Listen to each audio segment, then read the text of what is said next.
Good morning everyone. So your next topic is characteristic vector और eigenvector या फिर latent vector. ये तीनों एक ही चीज के नेम है. If lambda is the characteristic root of n square matrix, lambda अगर characteristic root है, then a non-zero vector x satisfying the equation ax is equals to lambda x.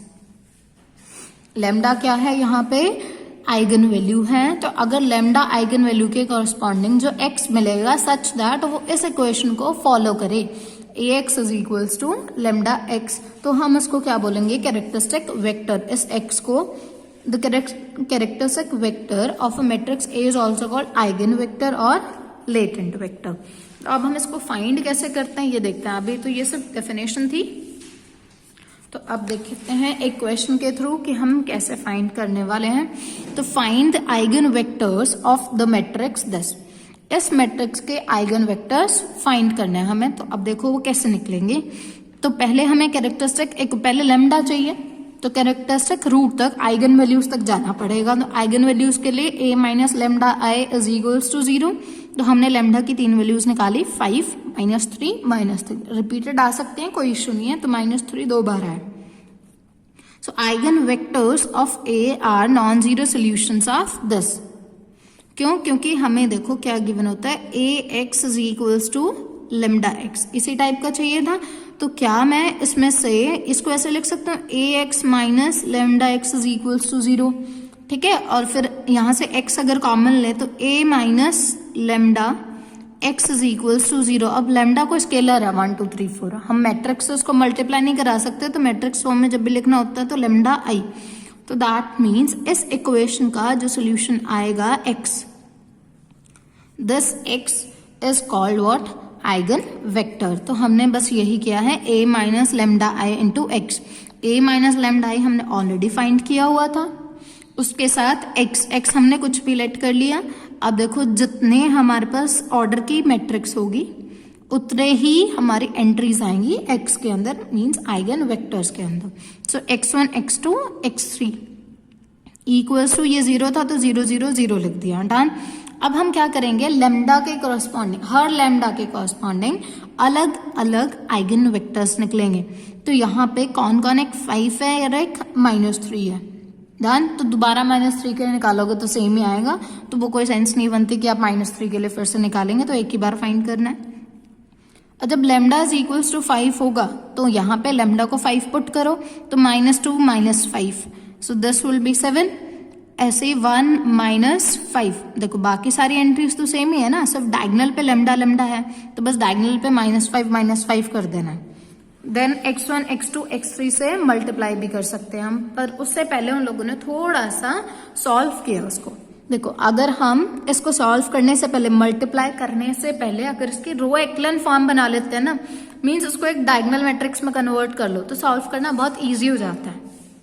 तो हम जितने भी क्वेश्चंस करेंगे मोस्ट प्रोबेबली उनको यही ट्राई करेंगे कि हम क्या करें, उसको चाहे लोअर ट्रायंगुलर बनाए या अपर ट्रायंगुलर बनाए, डायगोनल के नीचे वाले सारे एलिमेंट्स हम 0 बनाने का ट्राई करेंगे.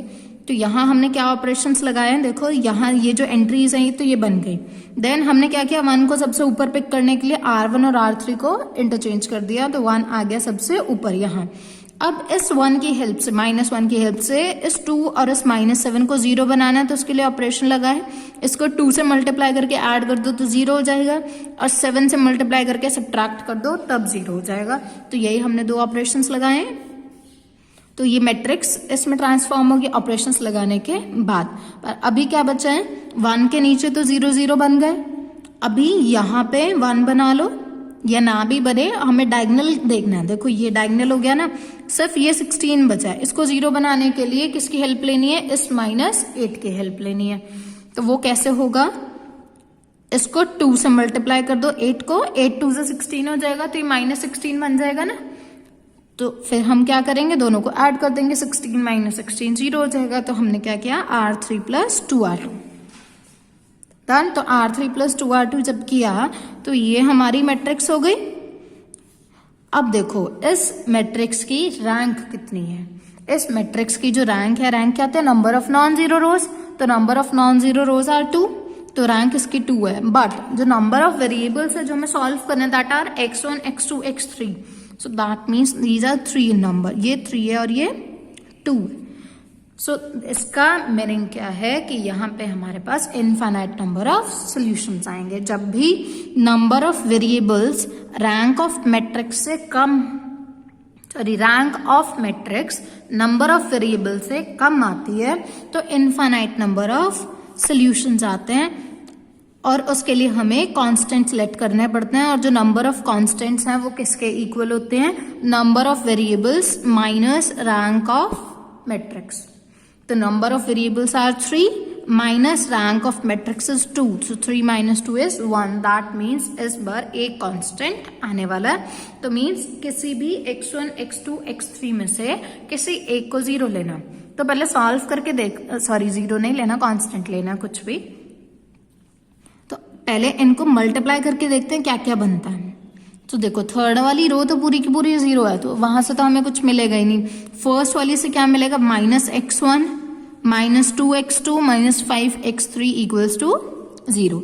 देन सेकेंड वाली रो से क्या मिलेगा, 0 इंटू x1 तो 0 हो जाएगा, -8x2 -16x3 इक्वल्स टू 0।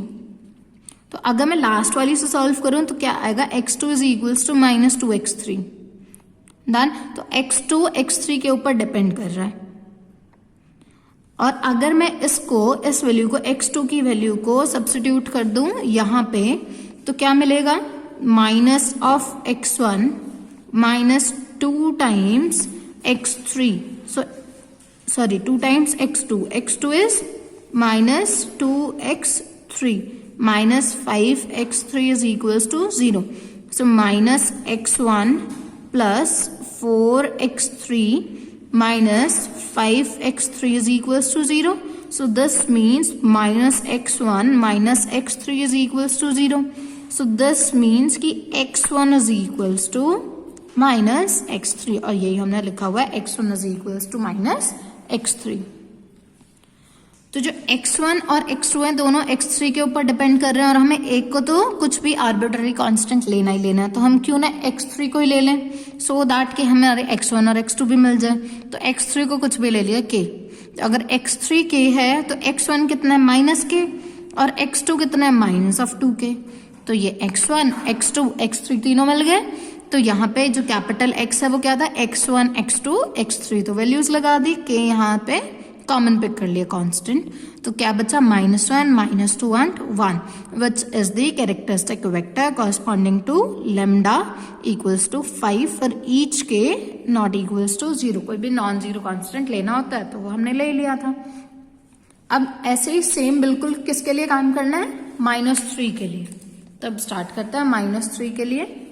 तो लैम्डा इज इक्वल्स टू -3 जब लिया तो जो हमारी मैट्रिक्स थी कौन सी, a minus lambda I times x is equals to 0, ये मैट्रिक्स थी। यहाँ पे लेमडा को क्या पुट किया, -3, तो ये इक्वेशन बन गई। अब मैंने क्या बोला था, पहले हम क्या करते हैं, डायगोनल के नीचे वाले एलिमेंट्स को 0 बनाने का ट्राई करते हैं। यहाँ पे देखो ये पहली रो का मल्टीपल ही है दूसरा वाला। अगर इसको मैं -2 से मल्टीप्लाई कर दूं, R3 को R2 मिल जाएगा, तो हमने यही किया, डन। और अगर मैं इसको इससे ऐड कर दूं तो यहाँ पे क्या मिलेगा, 1 -1, ये बिल्कुल सेम है, बस नेगेटिव है। तो मैंने क्या किया, इसको 2 से मल्टीप्लाई करके सब्ट्रैक्ट कर लिया और R1 और R3 को ऐड कर दिया, तो सो दैट कि ये दोनों की दोनों रोज 0 बन गई। So rank of this matrix is what? Number of non-zero rows, and number of non-zero rows are 1.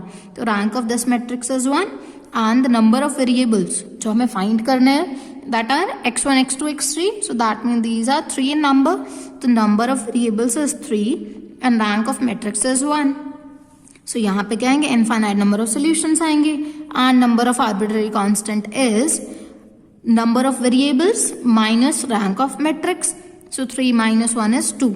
So कोई भी 2 आर्बिट्ररी कांस्टेंट आने वाले हैं।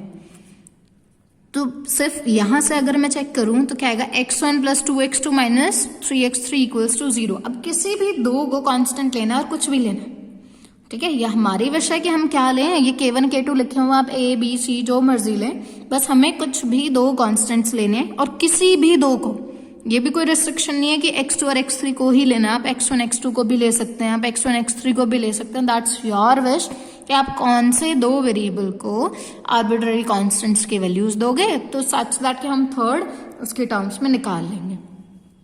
तो जो x1 है हमने उसको निकाला in terms of x2 and x3। x2 हमने ले लिया K1, x3 ले लिया K2, दो वेरिएबल्स हमने लेने थे कांस्टेंट्स, तो वो हमने x2 और x3 को फिक्स किया, वो यहाँ पे वैल्यू सब्स्टिट्यूट की, तो x1 फाइंड किया इस इक्वेशन में पुट करके x2 और x3 की वैल्यूज, तो x1 आ गया -2k1 प्लस 3k2।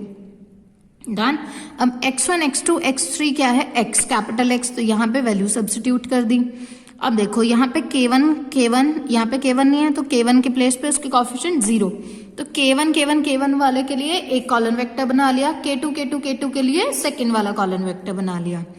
तो पहला वाले वेक्टर में क्या आएगा, -2 1 0, तो -2 1 0, इसके साथ K1 आएगा, तो उसको कॉमन ले लिया। नेक्स्ट में 3 0 1, तो 3 0 1, और ये K2 सब में था, तो K2 बाहर कॉमन ले लिया। तो जो -3 थी वो दो बार आई थी ना, आइगन वैल्यूज -3, -3, तो उसके कॉरस्पॉन्डिंग जो दो वेक्टर्स मिले वो क्या है, ये। डन। तो ये था हमारा क्वेश्चन कि हमें कैसे फाइंड करने eigen vectors. That's all for today, thank you.